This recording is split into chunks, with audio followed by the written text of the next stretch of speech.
What happened? Nag-aalalang tanong ni Jairon habang sinusuri mukha ko. Inangat pang ako para makita ng malinaw. Basag ang labi ko tapos may pasapa sa pisngi.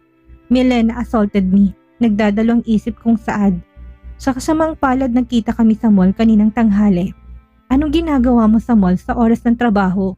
Medyo nagagalit niyang untag. Binitawan ako ni Jairon. I'm sorry if I didn't tell you. Naghahanap lang ako ng regalo para sa'yo. Pagbabayaran ni Milena ang ginawa niya, sabi ni Jairon. Tumingin siya sa malayo na sinundan ko naman. Natanaw namin si Nicola na may malapad ng ngiti. Nasa entrance hall kami ng gusali ng kumpanya. Hinintay namin siya dahil tutungo kami sa Grand Lux Casino. Nakiusap ako na ipasya nila ako doon nung ka pa ako nakaapak sa ganung lugar at balita ko magaling na sugarol si Nicola. Naaalala kong kwento ni Chandria tungkol sa kanya at kung paano niya ito nilarawan bilang tao na puno ng bisyo.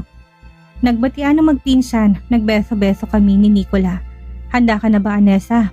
Dapat ngayong gabi magkaka-full house ka sa poker game.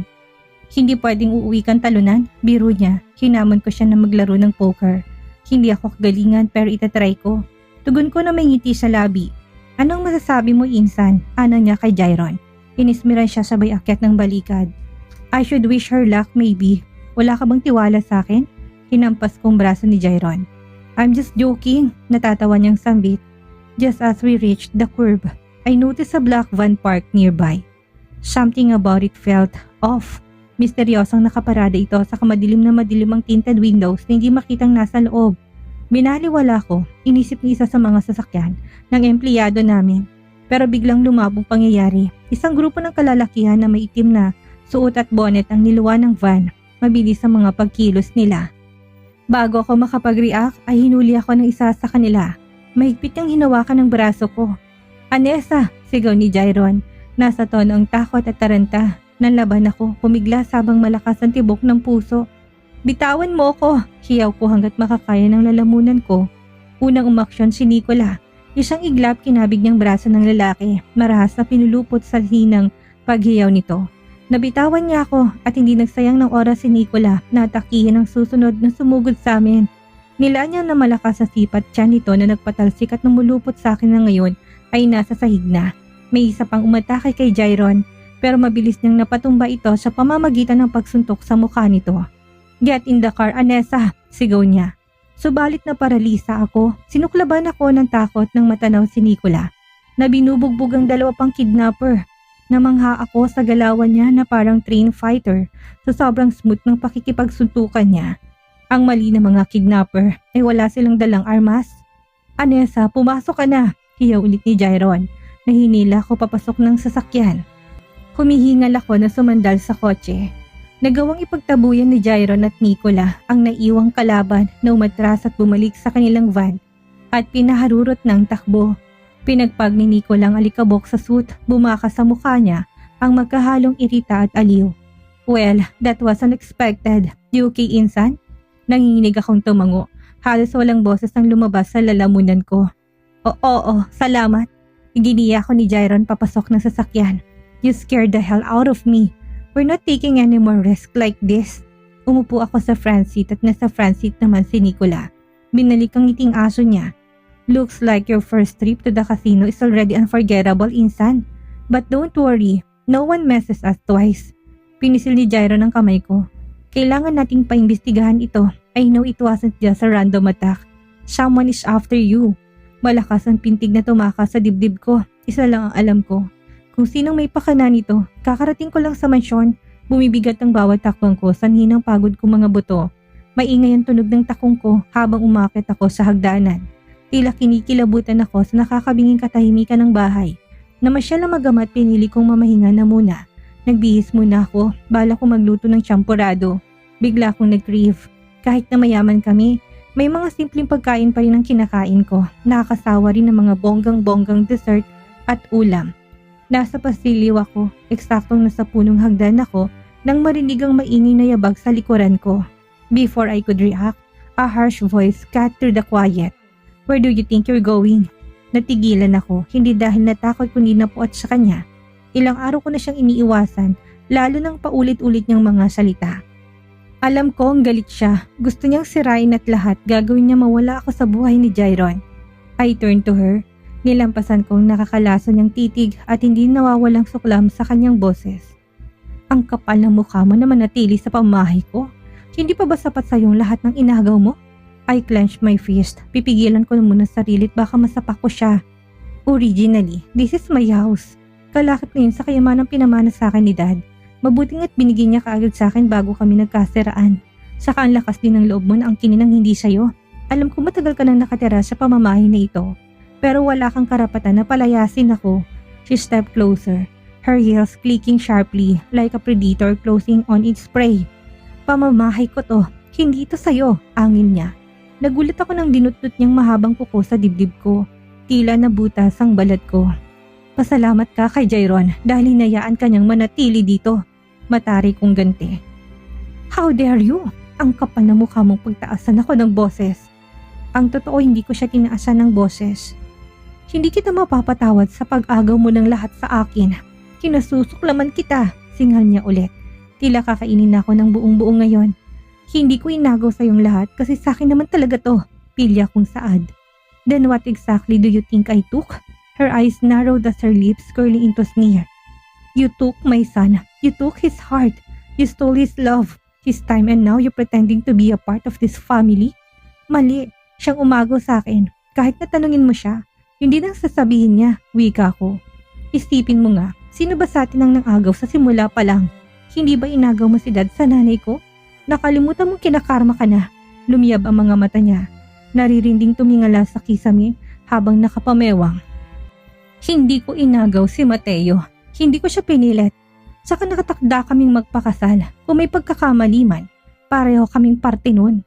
Bago ka manghusga, tingnan mo sarili mo. Nagpapatawa pa siya, halata namang guilty. Ikaw dapat na magsabi sa sarili mo. Nanlaki ang mga mata niya. Sa isang iglap tila huminto ang oras. Nalaman ko maras ng hinilang buhok ko. Walang humpay niya akong sinabunutan at ginalusan ng mukha ko. Paulit-ulit akong natisod. Habol ang hinig ako na ninadamang kirot sa aking anit. You're nothing but a parasite. Umaapoy na singal niya. Dapat kang mawala sa mundong ito. Ay gas, nilabanan ng kanyang paghawak sa akin. Binaon kong kuko sa palapulusuhan niya. Subalit misulang bakal ang pagkakahawak niya. At sa bawat pagpiglas ko ay lalong dumidiin ang pagsabunot niya. Dinig kong malakas na kabog ng puso ko sa aking dibdib. Pero hindi ko siya hayaang talunin ako. Wala siyang karapatang saktan ako. Nahihibang ka na ba? Bitawan mo ko! Daing ko, namamanid ang buong katawan sa tinatamo kong sakit ngayon. Lalo niyang nilakasan ang paghila sa buhok ko. Binuhos ng lahat ng hinanakit mula sa loob niya. Sinubukan kong maging mabuting tao sa kanya. Pinakita ko na wala akong tanim ng masama ng loob. Pero hindi siya nagbabago. Habang buhay niya akong kinamumuhian at handa siyang pasukin ng impyernong magawa lang saktan ako. Siguro hanggang kamatayan, hindi niya ako papatawarin kahit na wala akong ginawang kasalanan sa kanya. But just as I was about to forcefully pull away from her grip, I hear the familiar voice call from behind us. Nasabingit ako sa pagkakahulog sa hagdan pero pinaikot ako ni Aurelia. Nasa ering isang paa niya. Ano nangyayari dito? Ugong ng boses ni Jairo na may taranta sa dulo. Nakakalokong umising ginan ko. Then in a split second, she did the unthinkable. Binitawan niyang bukot kusang nagpatihulog sa hagdan. Animoy lang tanggulay siya na gumulong-gulong sa bawat baitang. Nalugmok ang katawan niya na tila nabubog ko siya. She cried out in pain, exaggerating the fall as if it were an accident. Pinapalabas niya tinulak ko siya. Jairon! Sigaw niya, puno ng pagpapanggap ang boses niya. She attacked me! Maniwala ka! Nawala siya sa sarili at sinubukan niya akong saktan. I froze, shock in disbelief, flooding my system. Jairon, sabi ko sa nangunginig na boses. Hinilan niyang buhok ko. Shut up! Sigaw ni Jairo na ikinagulat ko. Bulag ba siya? Hindi niya nakitang ina niya mismong nagpatihulog sa hagdanan? Let me explain. You push her. Singal na niya habang dinudukot ang cellphone sa bulsa.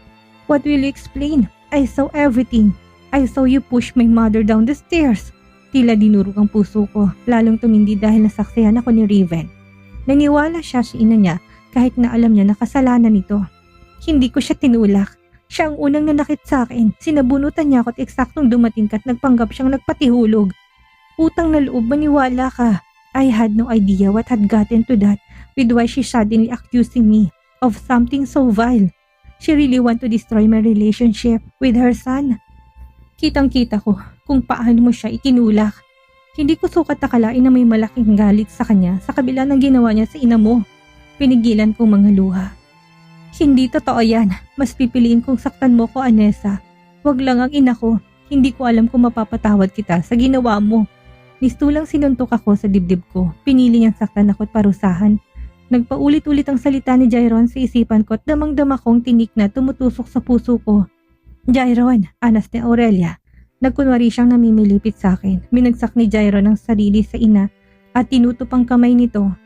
Konting tiis lang. Parating ng ambulansya. Hindi ko inakalang gagawin ito ni Anessa. Naging mabuting biyan na naman ako. Pagsisinungaling niya siya kahumikbi. Nasusuklam ako sa kadramahan niya. Nasusuklam ako sa pagiging bobo ng asawa ko.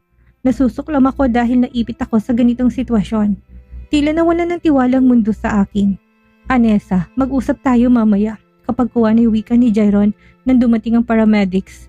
Bumigay sa bandang huli ang katawan ko. Sumalampak akong nanlulumot na sasaktan sa sahig.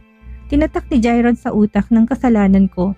Tumagos sa akin ang realisasyon na mas pinili ni Jairon na pagtakpan ng pagkakamali ng ina kaysa ipagtanggol ako.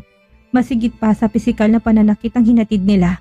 Sa kabila ng lahat ng sakripisyo at pagmamahal na inalay ko kay Jairon, napagtanto kong hindi pa ako lubusang kilala ni Jairon at hindi ko pa siya totoong kilala. Suminghap ako. Pinakawala ng mga luhang kanina pa pinipigilan. Alam ko na, pipiliin niya mismong ina kaysa sa akin kung sakaling mapadpad kami sa gitna ng bagyo. Pagkatapos ng masamang kaganapan ay nagpasya ko umuwi sa Taguig. Niyakap ko si mama nang masalubong ko siya. Binalot siya ng pagtataka nang humihikbi ako. Grandma, masama pong pakiramdam ni mommy, ani Raven. Sinama ko siya dahil nagpumilit. Ayoko sanang ipakitang lungkot ko kaso lumala lang. Anong nangyari anak? Tanong ni mama matapos ulyapan ng apo. Kumala siya sa pagkakayakap sa akin. Yumugyug ang dibdib ko, tinutup ang bibig at nilakasan ng iyak imbis na sagutin siya. Mom, you're hurting me. Please tell grandma what really happened. Kinalabit ako ni Raven, hinipo ko likod niya. Hanggang bewang ko ang katangkaran niya kaya mabilis ko siyang naabot. Naging saksi siya sa pagkahulog ni Aurelia sa hagdan, kaya heto siyang nagbida-bidang kumwento. Grandma, hindi sinasadyang naitulak ni mommy si Grandma Aurelia at galit ngayon si dad. Lumukot ang mukha ni mama. Tutuloy siya noon na magpakasal ako kay Jairon kasi alam niyang magiging kahinatnan ko. Iniwasan niya rin si dad at pumunta sa mansyon. Narinig ko rin na bumibisita si dad dito pero panay ang tanggi niya. Sa ngayon hinayaan niya ako sa desisyon ko. Sa pangyayaring ito, malamang hindi siya mananatiling tahimik. Pinagbintangan ako ni Aurelia na tinulak siya sa hagdan, ma. Siya mismong nagpatihulog nung dumating si Jairon. Gusto niya kami sirain. Hindi ko alam ang gagawin ko. Umiiyak kong paliwanag. Nanigas sa galit ang bagang niya. Walang hiya siya. Nasaan siya? Susugurin ko siya at ipapamukha kong kabaliwan niya. Wala siyang karapatang akusahan ka ng ganito. Pinigilan ko siya. Ako yata ang magpapakalma imbis na akong papakalmahin. Ma, wala rin tayong magawa kasi naniniwala si Jairon sa kanya. Tsk, pinairal niyang kabobohan niya. Wala ba siyang mga mata? Nagwawalang saad niya. Niyakap ko siya ulit. Kakausapin ko si Jairon. Ipapaliwanag kong totoo sa kanya. Hindi pwedeng masirang relasyon namin. Hindi rin siya naawa sa bata. Sa ginawa niya, maaari kayo maghiwalay. Ipapademanda ko siya. Hindi tama ito. Tinutup ko magkabilang pisngi. Ma, tulungan mo akong pakalmahin ngayon para kay Raven. Ako nang bahala. Sa ngayon, dito muna kami. Mahigpit niya akong niyakap. Hinagod ang likod ko. Naalala kong araw nung nalaman kong buntis ako. Wala siyang pagbabago. Nandiyan pa rin para suportahan at ipagtanggol ako. Sumama si Raven sa pagyakap sa amin. Jairon, POV. Sandali ko nakalimutan si Anessa matapos niyang itulak ang ina ko sa hagdan. Kitang-kitang mismo ng dalawang mata ko kung paano niya ginawa yon. Umaagaw ang galit at panlulumo sa aking sistema. Wala akong balak na kampihan ng isa sa kanila.